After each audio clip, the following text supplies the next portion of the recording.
नमस्कार दोस्तों, मेरा नाम है निशान सक्सेना। मैं सुनाता हूँ कहानियाँ। आइए सुनते हैं आज की कहानी, जिसका शीर्षक है बुढ़ा घूसट। लेखक हैं सआदत हसन मंटो और आवाज़ है निशान सक्सेना की।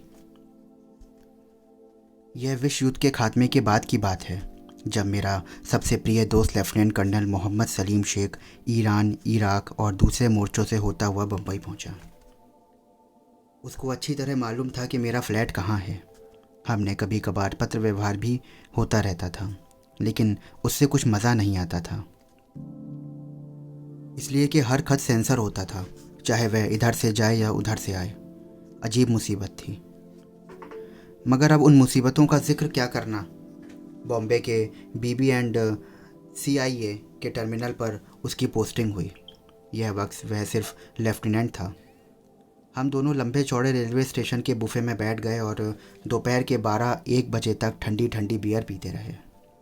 उसने इस दौरान मुझे कई कहानियाँ सुनाईं, जिसमें से एक ख़ास तौर पर काबिल ज़िक्र है। उसने ईरान, इराक और खुदा मालूम किन किन मुल्कों के अपने इश्क के किस्से सुनाए। मैं सुनता रहा। पेशेवर आशिक तो वह कॉलेज के ज़माने से था। उसकी दास्तानें अगर मैं सुनाऊं तो एक बड़ी किताब बन सकती है। बहरहाल, आपको इतना बताना ज़रूरी है कि उसे लड़कियों को अपनी तरफ आकर्षित करने का गुर मालूम था।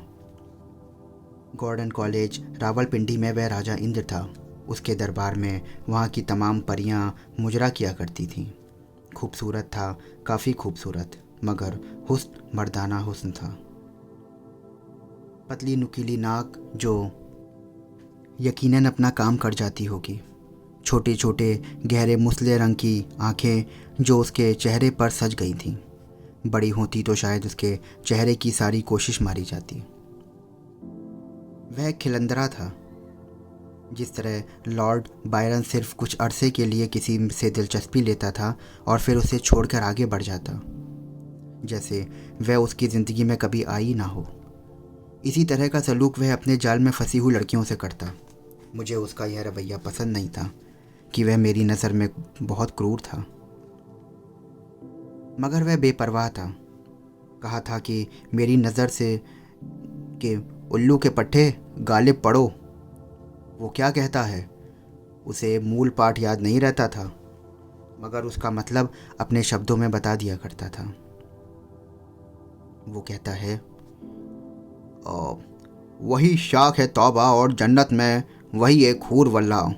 ज़िंदगी अजरीन हो जाएगी, शहद की मक्खी बनो, कली कली का रस चूस को और किसी के मिस्त्री ना बनो जो वहीं चिपक कर रह जाए। फिर उसने इकबाल के एक शेर का हवाला और अपना बियर का गिलास खाली करते हुए दिया। और क्या कहा है इकबाल ने, तू ही नादा नंद कलियों, तू ही नादा चंद कलियों पर कयानत कर गया, वरना गुलशन में इलाज तनगी दामा भी था। साबित हुआ कि तुम ना सिर्फ नादा हो, बल्कि दर्जा अव्वल वनस्पति घी की तरह दर्जा अव्वल चुगत भी हो। अब हटाओ इस बकवास को। मैंने यह बकवास इस तरह हटाई जैसे बैरे ने मेरी बियर की खाली बोतल। इससे पहले कि असली कहानी की तरफ जाऊं, मैं आपको शेख सलीम के बारे में बहुत दिलचस्प घटना सुनाता हूं। इस गॉर्डन कॉलेज में BA फाइनल में पढ़ते थे कि क्रिसमस छुट्टियों में एक रुक्मणी की शादी उड़ती उड़ती हवा अफवाह में मिली। यह रुक्मणी हमारी ही किसी क्लास में पढ़ती थी और कुछ समय पहले बुरी तरह शेख सलूम पर लट्टू थी। शक्ल सूरत उसकी वाजिब थी, मगर मेरा दोस्त शहद की मक्खी था। चुनांचे 2 महीने तक उसका इश्क चलता रहा उससे। इसके बाद वह उससे बिल्कुल अजनबी हो गया। जब उसको बताया गया कि रुक्मणी जो तुम्हारी महबूबा थी और जिसकी खातिर तुमने इतने झगड़े अपनी क्लास के छात्रों से किए, अगर दूसरी जगह ब्याही जाए तो डूब मरो, लेकिन तुम तैरना जानते हो, डुबोने का काम हर अपने जिम्मे लेते हो। शेख सलीम का इस किस्म की बातें अमूमन खा जाती थीं। उसने अपनी महीन महीन मूँछों का ताव देने की कोशिश की और कहा, अच्छा तो तुम देख लेना कि क्या होगा। उसकी पार्टी के एक लंबे चौड़े लड़के ने पूछा, क्या होगा? शेख सलीम ने उसको झाग की तरह बिठा दिया। जो होगा तुम्हारी माँ का सर, जब शादी का दिन सर आएगा ना तब देख लेना। चले जाओ मेरे साथ, मुझे तुमसे बातें ही नहीं करनी हैं। शादी का दिन आ गया। बारात जब दुल्हन वालों के घर के पास पहुंची तो शायद कोई शख्स सर पर सेहरा बांधे अच्छे घोड़े पर सवार अंदर दाखिल हो गया। दूल्हा मोटर में था जिस पर फूलों का जाल बना हुआ था। बारात जब दुल्हन वालों के घर के पास पहुंची तो कोई शख्स सर पर सेहरा बांधे अच्छे घोड़े पर सवार अंदर दाखिल हो गया। दूल्हा मोटर में था जिस पर फूलों का जाल बुना हुआ था। घुड़सवार सेहरे से लदा फदा शामियाने के पास जाता था। घोड़ा खुद दूल्हा बना हुआ था। दुल्हन का बाप और उसके रिश्तेदार आगे बढ़े। घोड़े का मालिक भागा भागा आ गया था। इस सेहरे से लदे हुए आदमी को उस जगह बैठा दिया गया जहां दुल्हन को भी साथ बैठना था। बीच में हवन कुंड था जिसमें छोटी छोटी लकड़ियों के टुकड़े जल रहे थे। उन्होंने नंगे बदन उठाकर दूल्हे को आशीर्वाद दिया और उससे कहा, सरदार जी, दूल्हे को जल्द बुलाइए, मुहूर्त हो गया है। फौरन रुकमणी पहुंच गई और कुछ देर के लिए दूल्हा के साथ बैठा दिया गया। पंडित जी ने कुछ पढ़ा जिसका मतलब मेरी समझ में नहीं आया, लेकिन एकदम शादी के उस जलसे में एक हड़बोंग सी मच गई जब कार से एक और दूल्हा निकलकर मेरे सामने आ गया। ऊंची आवाज़ में तमाम हाजरीन ने कहा, मेरे साथ धोखा हुआ है, मैं दावा दायर कर दूंगा। वो दूल्हा जो हाथ पकड़कर दुल्हन को उठा रहा था बड़ी खौफनाक आवाज़ में चिल्लाया, अबे जाबे, दावा दायर करने के लिए क्या लगता है तू जो दावा दायर करेगा बे? यह कहकर उसने अपने फूलों का घूंघट उठा दिया और उन 1000 के करीब आदमियों से जो शामियाने के नीचे थे कुछ कहना चाहा, मगर कह-कहों का समंदर मौजें मारने लगा। दूसरी पार्टी के आदमी भी इन कहो-कहों में शरीक हुए, क्योंकि जब यह फूलों का पर्दा अलग हुआ तो उन्होंने देखा कि शेख सलीम है। रुकमणी को बड़ा गुस्सा आया, मगर शेख सलीम ने बड़ी जुर्रत से काम लेकर उसे बुलंद आवाज में पूछा, तुम इस चुगत के साथ शादी करने के लिए तैयार हो? रुकमणी खामोश रही। अच्छा, जाओ जहन्नुम में। लेकिन एक दिन नहीं, पूरे 3 महीने वो उसे पूछती रही थी। यह कहकर वह सही दूल्हा की तरफ बढ़ा और जिसके मुंह के से गुस्से के मारे झाग निकल रहे थे। आगे बढ़कर उसने अपने सारे हार उसके गले में डाल दिए। सभी बाराती बुत बने बैठे थे। हंसता कहकहे लगाता वह अपने घोड़े पर बड़ी सफाई से सवार हुआ और एड़ी लगाकर कोठी के बाहर निकल गया।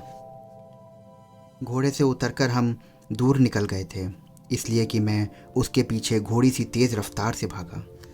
उसने मेरा कंधा बड़े ज़ोर से हिलाया। क्यों बेटे, मैंने तुमसे क्या कहा था, अब देख लिया? हुआ तो सब कुछ ठीक था, मगर मुझे डर था कि कहीं शेख सलीम गिरफ्तार ना हो जाए। मैंने उससे कहा, जो तुमने किया वो किसी और के साथ नहीं कर सकता, लेकिन भाई मेरे कहीं हंसी में फंसी ना हो जाए। फर्ज करो अगर रुकमणी के बाप ने तुम्हें गिरफ्तार करवा दिया तो? वह कड़क कर बोला, अरे उसके बाप का बाप भी नहीं मेरे को करवा सकता है गिरफ्तार, और कौन अपनी बेटी को अदालत चढ़ाएगा? मैं तो इसी वक्त गिरफ्तार होने के लिए तैयार हूँ, ले जाए मुझे थाने। अरे उस साली की सारी पोल खोल के रख दूंगा, मेरे पास दर्जनों खत पड़े हुए हैं। सारे शहर में ये अफवाह फैली हुई थी कि रुकमणी का बाप शेख सलीम को ज़रूर उसकी गुस्ताखी की सज़ा दिलवाएगा कि वह सारी उम्र याद रखे, मगर कुछ ना हुआ। जब कई दिन गुजर गए तो वह मेरे पास गाता हुआ आया, थी खबर गरम की गालिब के उड़ेंगे पुर्जे, देखने हम भी गए पर वहाँ तमाशा ना हुआ। अब मैं असल कहानी की तरफ पलटता हूँ जो इस वाक़ये से भी कहीं ज़्यादा दिलचस्प और अर्थपूर्ण है। वह खुद उसने मुझे सुनाई, जिसकी सदाकत पर मुझे भी 100% यकीन है, इसलिए कि शेख सलीम कभी झूठ नहीं बोलता था। उसने मुझे बताया, मैं ईरान में था, वहाँ की लड़कियाँ आम यूरोपियन लड़कियों की तरह नहीं होती। वही लिबास, वही आकार प्रकार, अलबत्ता नाक नक्शे के लिहाज से भी काफ़ी भिन्न होती हैं। जितनी खुराफात वहाँ होती है शायद किसी और मुल्क में ना होती हो। मैंने वहाँ कई शिकार किए। वहाँ मेरे एक बड़े अफसर कर्नल उस्मानी थे। हालांकि उनका ओहदा जैसा कि जाहिर है मुझसे बहुत बड़ा था, लेकिन वो मेरे बड़े मेहरबान थे। मैस में जब भी मुझे देखते तो जोर से पुकारते, इधर आओ शेख, मेरे पास बैठो। और वह मेरे लिए कुर्सी भी मंगवाते थे। विस्की का दौर चलता तो इधर उधर की बातें भी शुरू कर देते। और एक कर्नल उस्मानी साहब तो मुझसे छेड़खानी करते थे। बड़ा मज़ा आता था उनको।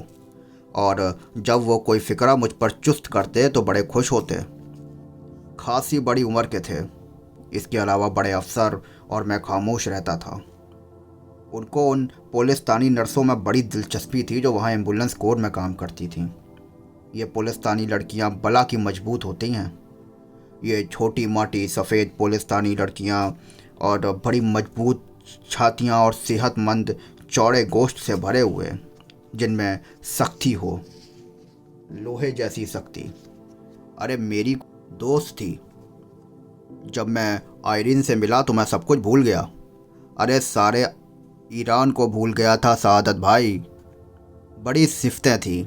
नक्श सब छोटे छोटे थे।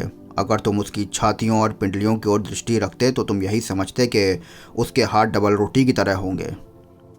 उसकी उंगलियां इतनी मोटी होंगी जैसे किसी दरख्त की टहनी, मगर ऐसा नहीं था दोस्त।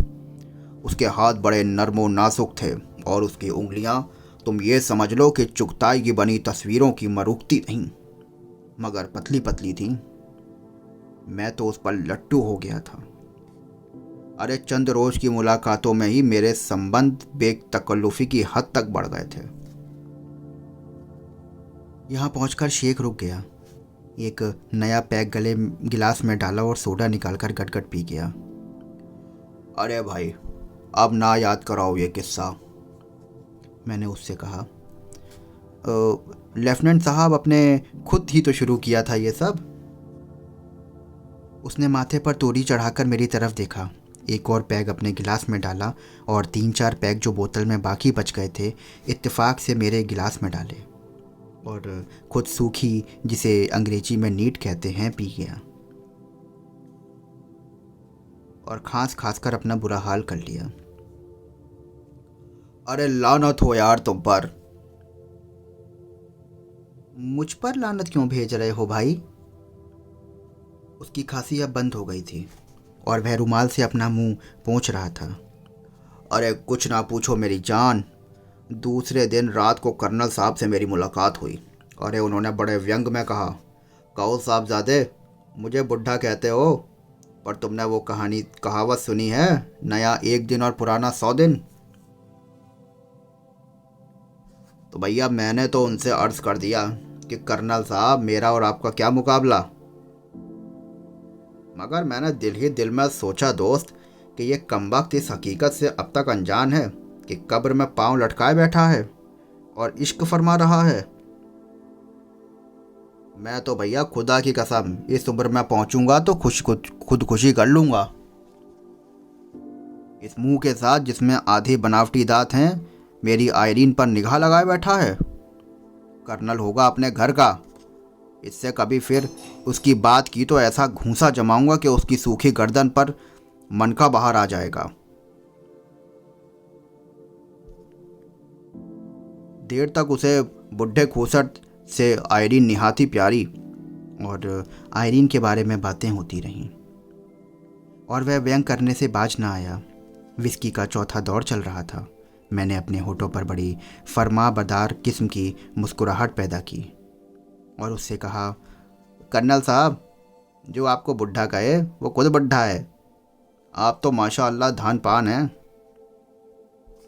यह महफिल ख़त्म हुई तो मैं बहुत खुश हुआ। आयरीन ने मुझसे वादा किया था कि वह दूसरे दिन फला फला होटल में शाम को 7 बजे मिलेगी, जिसमें फ़ौजियों की इजाज़त थी। इतवार था, इसलिए मैं वर्दी के बजाय निहायत उम्दा सूट पहनकर वहाँ पहुँचा। 7 बजने में अभी 9 मिनट बाकी थे। मैं डाइनिंग टेबल हॉल में दाखिल हुआ तो मेरे पांव वहीं के वहीं जम गए। कर्नल उस्मानी साहब आसपास बैठे हुए लोगों से बेलापरवाह आयरीन का एक बड़ा लंबा बोसा ले रहे थे। मुझे ऐसा महसूस हुआ कि मैं उस कर्नल से कहीं ज़्यादा बुढ़ा खूसट बन गया हूँ। तो दोस्तों, ये थी आज की कहानी। आशा करता हूँ आपको कहानी पसंद आई होगी। आगे मिलता हूँ फिर आपसे एक नई कहानी के साथ में। तब तक स्वस्थ रहिए, मस्त रहिए, मुस्कुराते रहिए और मेरे चैनल को सब्सक्राइब करना बिल्कुल ना भूलें और फॉलो भी ज़रूर करें। शुक्रिया।